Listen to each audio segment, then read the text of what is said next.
what's your level of concern for the Chargers, Chris Long? Oh, elite level of concern.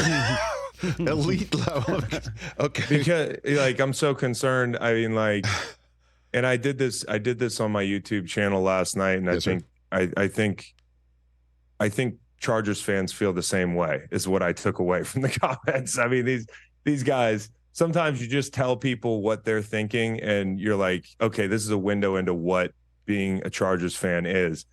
It's insane to me that you wake up Friday morning, Joe Burrow's hurt, Buffalo fired a coordinator. You can go to Green Bay, win a game, and go on this run because the back half of the schedule is pedestrian, and you can't get up for this game. Jordan Love looks like a franchise quarterback, as a lot of quarterbacks have playing the Chargers. The offense makes a ton of mistakes. Telesco picks Quentin Johnson, who might end up being a really good player, but he picks him over, Addison and Flowers. And with the game on the line, drops the ball. You've had 4 of these drives with opportunities to win. Their last 11 games, I think they've lost, and this includes the collapse in the playoffs. They've lost 5 one-score games. They've beaten Aiden O'Connell, Kirk Cousins, Zach Wilson, and then somebody else, I can't even remember who, but they haven't beaten good quarterbacks. They've lost close games. They've blown leads. They've lost games on defense.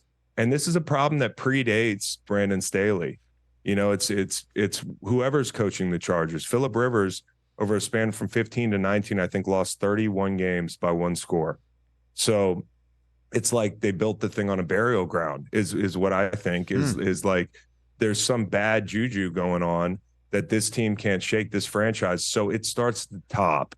But with Brandon Staley and that presser after the game, that doesn't seem like a guy who's going to lead this team on a run. This seems like a guy who knows his days are numbered, and he wants to blame it on the offense.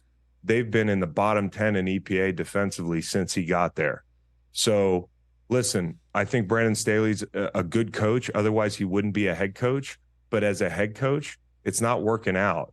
And if there's ever a time to try to galvanize the team, it's now, and it's making a change. But I just think being a Chargers fan has to be the most – if it's not for the sunshine out there, you guys, I don't even know what you do. It's terrible watching this team play. Yeah, the 4th quarterback was Bagent of Chicago. Bagent. And yep. So are you advocating for, Kellen Moore? Throw him in there and say, thanks for the memories, Coach. And I know you're, for the radio audience, you just, bristled a bit because I know you don't traffic in the hot seat bag coach's business, but it did sound like you were. Oh, I said it last night. Like, listen, like, and I feel bad when I say this because Brandon Staley is a human being. Yeah, he's coaching his butt off. Yeah. He's not doing a great job at it, but this guy's pouring everything into it. But so is every damn quarterback we bench all season.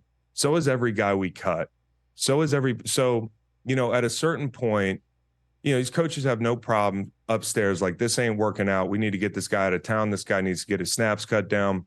This is a situation where it's a production business and they're not producing. And if you outline the way they've lost all these games, the way they're wasting what I think is a very big time talent guy in Justin Herbert, you can blame him for all this stuff, but I think that's lazy. Brandon Staley is not getting it done. So if I were Tom Telesco and I actually felt like spending money, which is something he's not known for doing, I might hit the reset button, because if you want to salvage this season and you have an opportunity to do that, even at 4-6 or whatever they are, I would make a change. But I also am not naive. I'm not in the building. And sometimes, like, if you called somebody on the Chargers and was like, hey, what kind of, you think Kellen Moore's a head coach? Maybe the elephant in the room is he doesn't have control of that room. Maybe the elephant in the room is he would not be highly respected by players. So I don't know those things. Mm-hmm. But what I do know is accountability in the NFL works every single way, except sometimes with the head coach. And I think this is a situation where he's got to be accountable. Catch the Rich Eisen Show every single day on the Roku channel, 12 to 3 Eastern, for free.